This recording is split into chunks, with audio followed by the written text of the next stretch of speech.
오늘의 문학 산책 주띵커와 함께합니다. 네이버 블로그 김종원 작가님과의 대화. 세상에는 아물지 않을 때 더 멋진 상처가 있다. 초보 작가들은 가끔 묻는다. 책으로 돈을 벌기 위해서는 어떤 기술이 필요합니까? 답은 하나다. 돈보다 독자의 마음을 먼저 생각해야 한다. 너무 당연한 말인가? 모두 마찬가지겠지. 돈을 먼저 생각하면 절대 돈을 벌 수 없다. 근사한 향기가 사라지고 돈 냄새만 남기 때문이다. 그런데 문제는 답은 한 줄일 뿐이지만 이 한 줄을 이해하기 위해서 10년이 필요하다는 사실이다. 나는 그들에게 다시 묻는다. 이 한 줄을 이해하기 위해 당신의 10년을 바칠 수 있겠는가? 참고로 돈은 10년 후에나 벌 수 있게 될 것이다. 그걸 알면서도 시작할 자신이 있는가? 그렇게 말하면 90%는 다른 일을 알아본다. 나머지 10% 중에서 또 90%는 중간에 다른 일을 알아본다. 결국 1%만 10년 후에도 남아 글을 쓴다. 그런데 그들 중 90%는 연봉 1,000만 원도 벌지 못한다. 그래도 그들은 글을 쓴다. 이 생각만 하면 저절로 눈물이 흐른다. 나는 여전히 남아 글을 쓰는 그들이 참 멋지다. 보고 있기만 해도 아름다워서 눈물이 난다. 그게 바로 내가 10년 전에 그들에게 말한 돈보다 독자를 먼저 생각하는 마음이기 때문이다. 그 마음이 없으면 10년 이상 글을 쓸 수 없다. 그들은 드디어 그 말을 삶으로 보여주고 있는 것이다. 자연은 우리의 삶과 꼭 닮았다. 우리의 모든 노력이 결실을 맺는 건 아닌 것처럼 모든 나무가 봄의 꽃을 피우지 못한다. 세상에는 피지 못하는 꽃도 있다. 하지만 꽃을 피우지 못한 나무라고 못난 건 아니다. 꽃을 피우지 못해도 혹독한 겨울을 버틴 나무는 그 자체로 이미 아름답다. 그 자체로 이미 세상에서 가장 아름다운 꽃이다. 그게 바로 지금 이 글을 읽는 그대의 삶이 위대하도록 아름다운 이유다. 우리는 모두 각자의 겨울을 견뎌낸 사람들이다.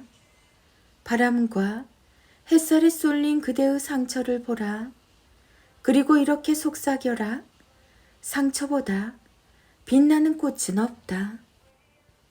세상에는 아물지 않을 때 더 멋진 상처가 있다. 상처가 보석보다 빛날 때가 있다.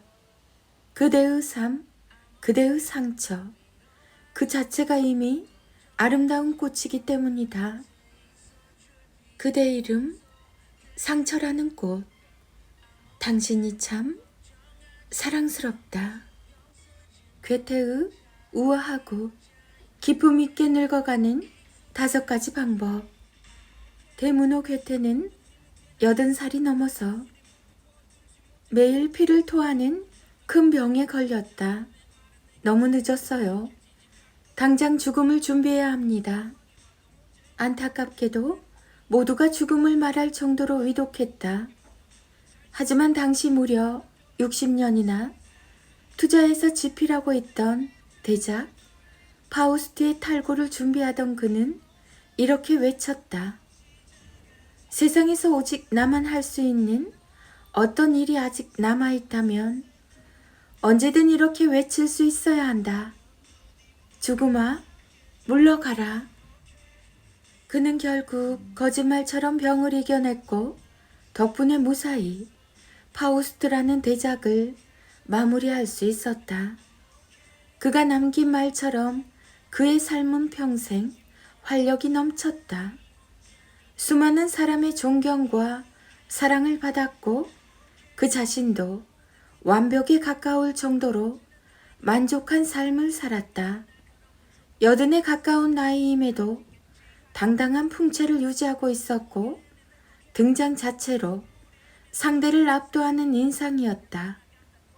그가 앞에 있다는 것만으로도 숨을 제대로 쉴 수 없고 제대로 말문을 열 수도 없는 분위기가 만들어졌다. 게다가 무슨 일이든 신속하고 단호하게 처리하는 모습은 마치 청년의 풍모와도 같았다. 고상하면서도 강인한 괴테의 풍모가 느껴지는가? 그 열정적인 시선과 허공을 흔드는 우렁찬 목소리, 게다가 수많은 위대한 작품과 예술을 세상에 남긴 그의 삶은 누구보다 우아했고 기품이 있었다. 놀랍게도 그는 인생의 절반을 지나면서 더욱 생산적이며 뜨거운 하루를 살았다. 그러나 사실 수많은 사람이 이렇게 말한다. 추하게 늙고 싶진 않다.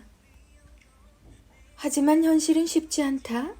40이 넘고 50이 지나 60이 되면 점점 외로워지고 자기 삶에 만족할 수 없는 사람이 많아진다. 이에 괴테는 노인의 삶을 상실이라는 단어로 표현했다. 늙어가면서 건강과 돈, 일, 친구, 그리고 꿈을 잃는다는 의미다. 이에 괴테는 자신을 죽을 때까지 우아하고 기품 있게 만들어준 5가지 방법에 대해 이렇게 말했다. 시처럼 읽고 시처럼 마음에 남기길 바란다. 1. 건강한 육체. 건강하지 못하면 세상의 온갖 것들이 의미가 없다. 건강이란 건강할 때, 즉 젊었을 때 다져놓아야 한다. 이 말은 모두가 잘 알고 있는 상식이지만 안타깝게도 세월이 지난 후에야 가슴으로 느끼게 된다. 더 늦기 전에 지금부터라도 철저하게 건강을 챙겨야 기품 있게 늙을 수 있다. 2. 돈. 돈에 대한 관점을 바꿔야 한다. 스스로 노인이라고 생각한다면 이제는 돈을 벌 때가 아니라 돈을 쓸 때라는 신호다. 쓸 돈이 있어야지라고 대답하는 돈 없는 노년은 서러운 삶을 살 가능성이 크다. 돈 앞에 당당할 수 있어야 비참한 노년을 피할 수 있다.